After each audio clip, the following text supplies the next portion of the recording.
আমি প্রধান ঘোষণা দেওয়ার আগে কিছু কথা বলতে চাই। বিশেষ করে আইন প্রয়োগকারী সংস্থা যারা আছেন, এনএসআই, এসবি, ডিজিএফআই যে গোয়েন্দা ডিপার্টমেন্ট, তাদেরকে দৃষ্টি আকর্ষণ করে বলতে চাই, আপনারা সরকারকে জানান যে এটাও ক্যাম্প উচ্ছেদ করার জন্য ষড়যন্ত্র না, এই অন্তর্বর্তী সরকারকে বদনাম করারও ষড়যন্ত্র। এই ক্যাম্প উচ্ছেদ কারা করার ষড়যন্ত্র করতেছে?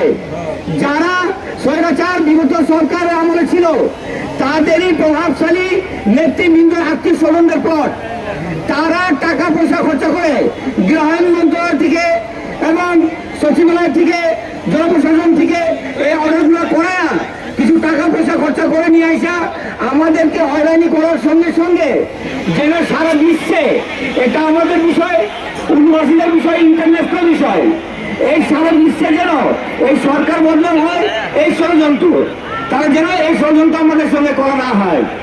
না হলে আমরা আজকে রাজপথে নেমেছি, আমরা প্রয়োজন হলে রাজপথ বন্ধ করে এর চেয়ে কঠোর কর্মসূচি ঘোষণা করবো।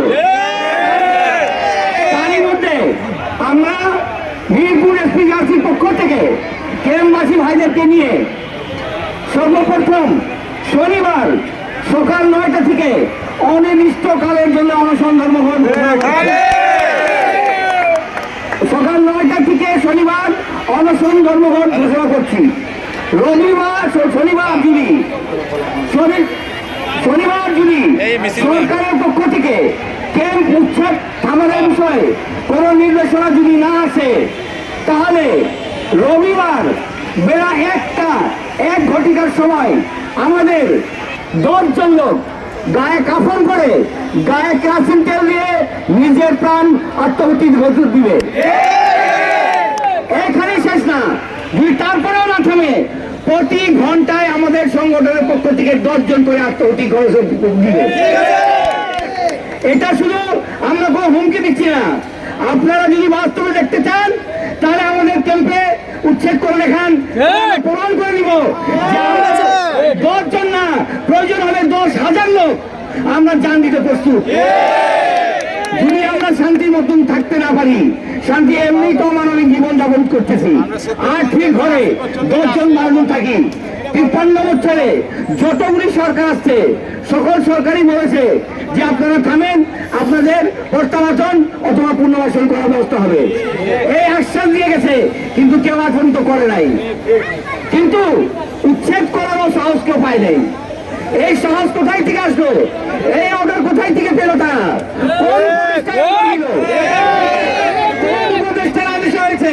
আমরা তো মনে নিতে করবো যে এই অন্তর্বর্তী সরকার, ডাক্তার ইউনূসের সরকারের উপদেষ্টারাই এই অর্ডারগুলো দিয়েছেন।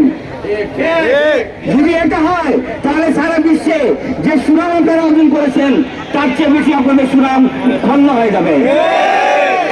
তাহলে আপনারা, আমরা এমনি নিরহ, নির্যাতিত, নিপীড়িত জাতি, আমাদের সঙ্গে আর কোন নির্যাতন, নিপীড়িত করার চেষ্টা করেন না। আমরা যারা যেই সংগঠনই করি না কেন, কিন্তু আমরা সর্বপ্রথম উরুভাষী, ক্যাম্পবাসী ও বাঙালি ভাই, আমরা একের পরে এক কর্মসূচি দিব এবং সবাই কাঁধে কাঁধ মিলে কাজ করবো। কোনো হিংসা মিলেন নাই। আর আমাদের ক্যাম্পবাসী ভাইরা এই 2 দিন থেকে যে পরিশ্রম করে আসতেছেন, আপনারা আন্দোলন করে আসতেছেন, দৌড়াদৌড়ি করতেছেন, আজকেও এই প্রোগ্রামগুলো করেছেন অনুষ্ঠান, এর জন্য আমি মিরপুর ক্যাম্পবাসী ভাইদেরকে, বোনদেরকে, মা বোনদেরকে, সবাইকে আমি মিরপুর এসপি জার্সির পক্ষ থেকে ওনাদেরকে ধন্যবাদ জানাই। এবং মিরপুরকে শনিবার সকাল 9টার সময় আমরা এখানেই প্যান্ডেল করবো, মিরপুর ক্যাম্পে, এই রোডে প্যান্ডেল হবে।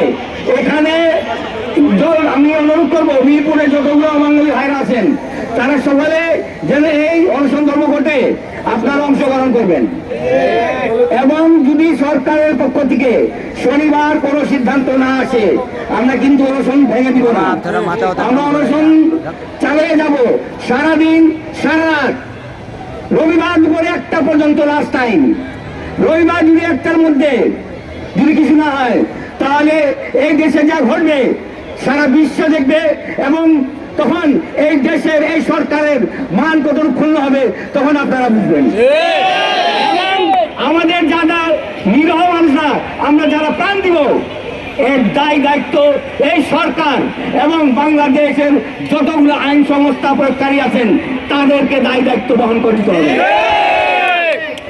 আপনারা মনে রাখেন, যদি আপনারা চান যে দেশের মান সম্মান থাকুক, তাহলে এখনই সরকারকে কাছে এক্ষুনি মেসেজ পাঠান যে এখানে মিরপুরে ক্যাম্পে অবাঙালি ভাইদের সঙ্গে নির্যাতন চলছে, নির্যাতন করার চক্র হচ্ছে। এই চক্র কারা? এই চক্রধারীরা কারা? আপনারা খুঁজে বের করেন।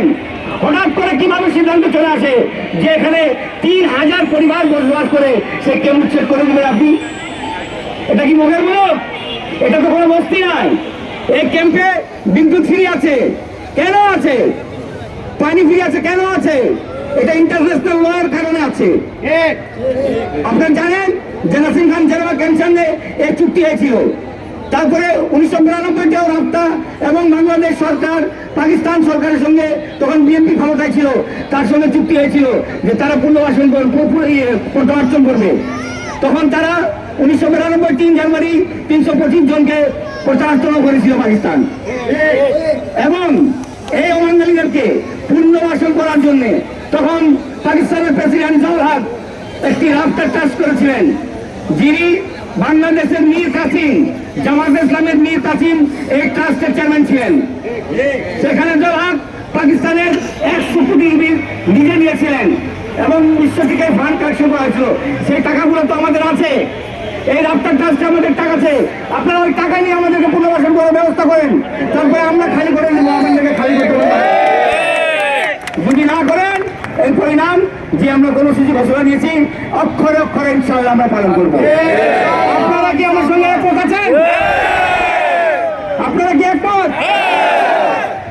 বিলেতকেমাসী ভাইরা, আপনারা একটা কথা মনে রাখবেন, আমরা কিন্তু কোনো চাপাবাজি করতে আসি নাই, কোনো ফুলের মালা পড়তে আসি নাই। আমরা কালকে আপনাদের সঙ্গে ছিলাম, আজকেও আছি, কালকে থাকবো, যতক্ষণ পর্যন্ত এই সমস্যা সমাধান হবে না। যদি আমাকে আমার সংগঠনের লোককে প্রাণ দিতে হয় আপনাদের জন্য, ইনশাল্লাহ আমরা দিয়ে ইতিহাসের নতুন পাতায় আমরা নাম উন্নত করব। আমি মিডিয়া ভাইদের কাছে বিশেষ করে অনুরোধ করবো, এই মিডিয়ার শক্তি সবচেয়ে বেশি এবং এই মিডিয়া আমাদের সব সময় সহযোগিতা করেছেন। আর আমি আশা করবো রাখবো যে আপনারা এই নিউজগুলা ইমিডিয়েটলি যেন প্রচার করতে করা হয়, ইলেকট্রনিক মিডিয়াতে, টিভিতে, আপনার তারপরে ইউটিউব, ফেসবুক, যতগুলো পত্রিকায়, সবগুলোতে যেন নিউজ সরকারে কানে যায়, যেন আমাদেরকে কালকে অপেক্ষা করতে না হয়, আজকে যেন সিদ্ধান্ত চলে আসে। এই বলে এবং আপনাদেরকে ধন্যবাদ জানিয়ে আমি আমার বক্তব্য শেষ করছি। আসসালামু আলাইকুম। বাংলাদেশ জিন্দাবাদ।